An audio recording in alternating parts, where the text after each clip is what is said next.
Hey friends, welcome to the channel. Today in this video we're going to solve the Mario less problem, right? So after you complete the lecture, this is the website you'll come to, which is cs50.harvard.edu/x/2024, and once you come to this website, this is the page you'll be at. So you click on the left, week 1, you click there, you go to the bottom, problem set 1, and then once you're here, there are 3 problems that you'll have to submit, right? One of them is going to be hello, it's me.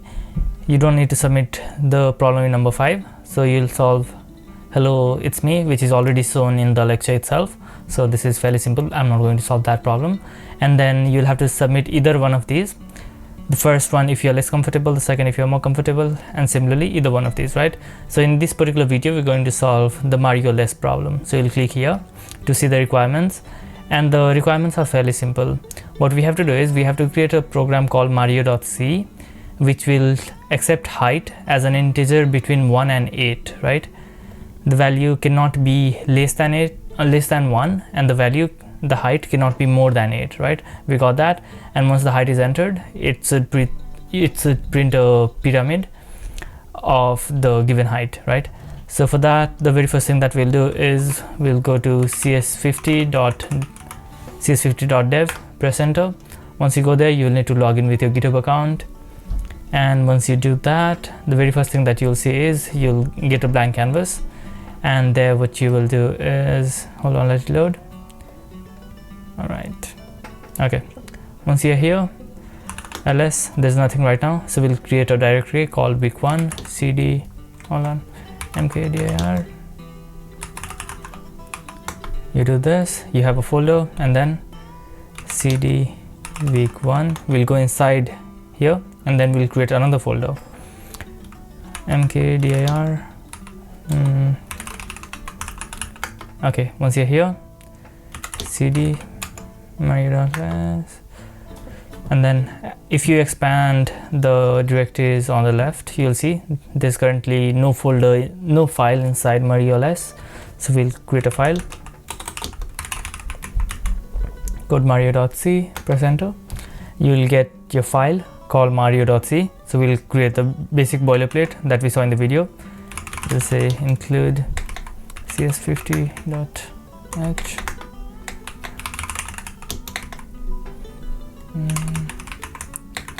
We'll include the primary basic libraries, and once you've done that, we'll create the main function, int main void.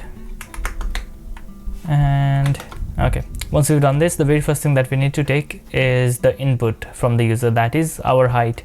And for that, what we will do is first we'll initiate a variable by doing int height. Once we've done that, we will use a do while loop, right? Because of that, we'll be able to accept values that we want to, as in we'll be able to use a condition if the value entered by the user is less than 1, or if it is more than 8, we will like prompt the user again, right? We will reprompt it, we'll reprompt them, which will be really useful. So for that, what we will do is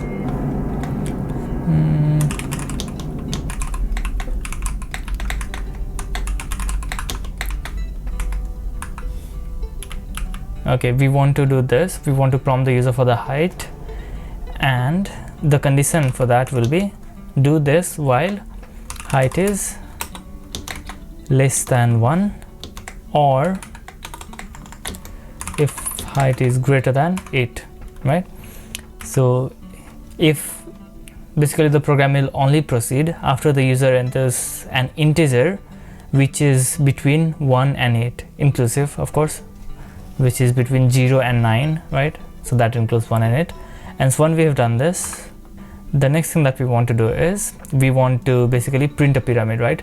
So first of all, we'll just create a basic program, or basically a basic block of code that prints a pyramid, and then we will talk about how to make it print the pyramid in this particular way, right?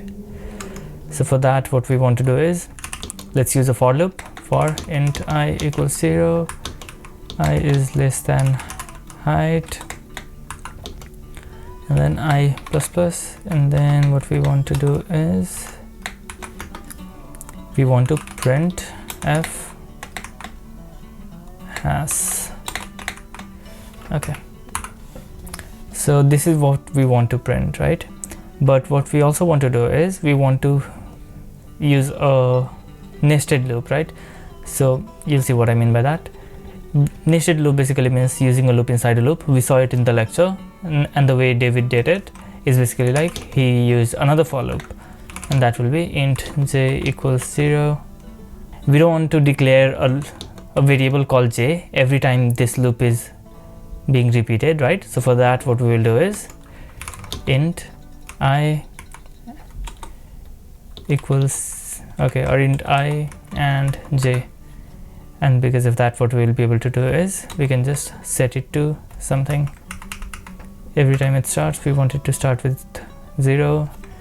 Same here, and once you've done that, let's just height j plus plus, and the next thing will be printf s. Okay, cool. Okay, so let's see what our program does right now. ls, okay, make Mario. All right, we are missing what? J plus plus. That's interesting. Oh, of course, I used a comma instead of semicolon. That's done. Make Mario. Height 6. Okay, so currently there is no new line and we need a new line.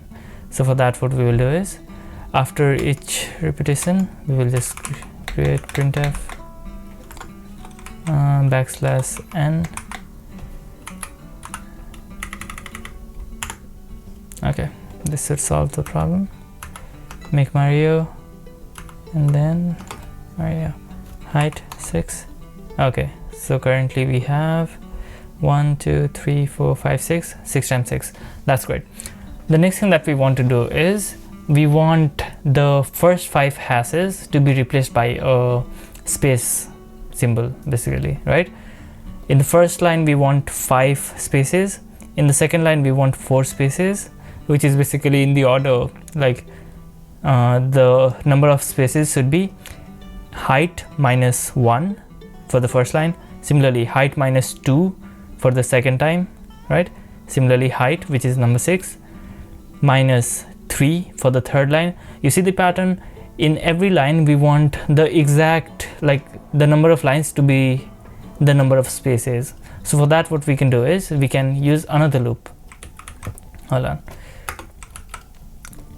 So let's make it k.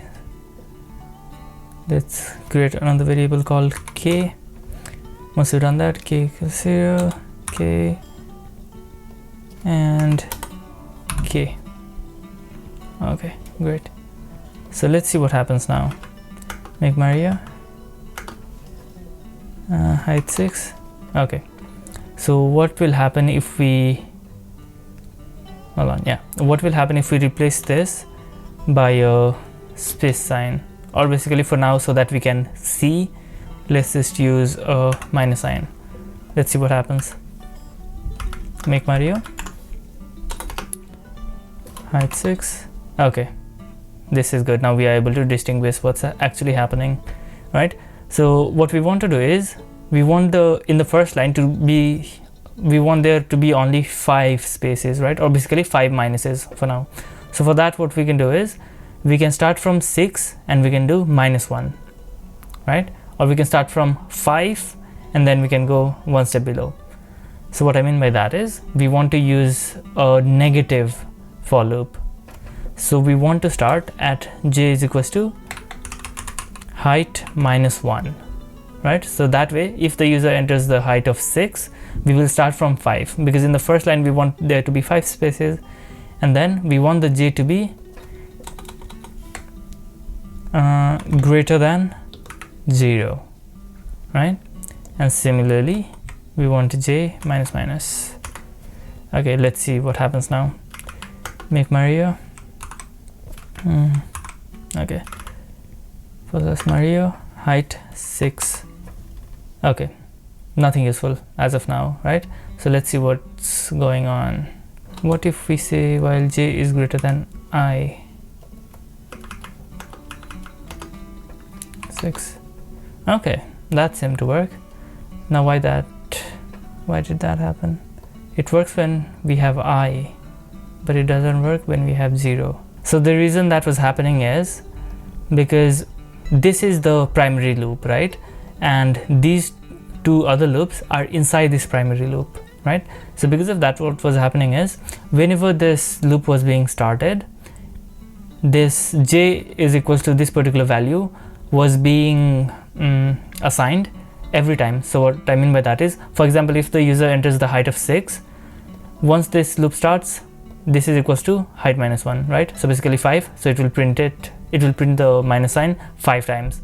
And when this loop goes again, when I is equals to 1, it doesn't matter to this because we were using 0, right, initially, and because of that this was 5 again, and because of that it was like basically 5 spaces. I said a lot of because of that. Either way, you get the idea, right? So what we can do is we can replace the minuses with a space sign. There we go. And if we do it again, make Mario and Mario 6. Okay, so we got our spaces in check. The next thing that we want to do is we want to reduce the number of pounds. So what I mean by that is, in the first line we want there to be only 1 pound, in the second we want 2 pounds, in the third line we want there to be just 3 pounds, like these, right? 1, 2, 3. So for that, what we will do is we will need to do something with the line 22. That is our second for loop in the nested loop sequence, right? So for that, what we will do is we will start from 0, and what we want to change is these conditions, right? So basically we want to change height, and what we want to change it to is we want this to be less than equals to I. Let's see. We will make Mario / Mario height 6, enter. Okay, there we go. So the height was 6, and in the first line we have 5 spaces and 1 pound sign. That's good. And similarly in the last line, which is the 6th line, we have no spaces and 6 pound signs. Let's see if our solution is correct. So we'll go back to the tab where we saw the requirements for this assignment. We'll go down, we'll click on correctness, copy, we'll paste it here, press enter, and we'll wait for a moment while it processes, and let's see if we got it right. Waiting for the results, and hopefully everything should be right. Okay, look at that, we were able to satisfy all the conditions. But there's one more thing that you want to do before you submit, and that is you want to click on style 50 on the top right corner, because if the style is not like up to the point, you might get 1 point less. Basically when you submit the assignment, some points may be deducted, so you just want to click on style 50, and as you can see it will suggest you some changes to make. And the very first thing is, okay, there should be a space, and here should be a space. Okay, as you can see, formatting looks good. And now if I wanted to submit it, yeah, we already did the style thing by clicking on the right top corner. And how to submit, you just copy it and you paste it here, you press enter, and then it will ask you whether or not you want to confirm. Okay, these are the file that will be submitted, which is basically mario.c. We'll confirm yes. And also you have to keep in mind that the academic policy thing, academic honesty policy, you don't want to just copy and paste solutions of somebody else. You want to understand the solution and you want to create your own program. That is very important. Okay, it says go to this to see your result. Let's see, open. It will open a new tab where you will see, okay, you got 1 point for style, and similarly check 50 is 10 upon 10. So basically the solution that you submitted was correct. So congratulations on that. If this video was helpful, make sure to subscribe to the channel and drop a comment down below, because that really does help the video. And of course these videos take time to make, so I'll really appreciate if you support it. All right, I'll see you in the next video. Have a nice day.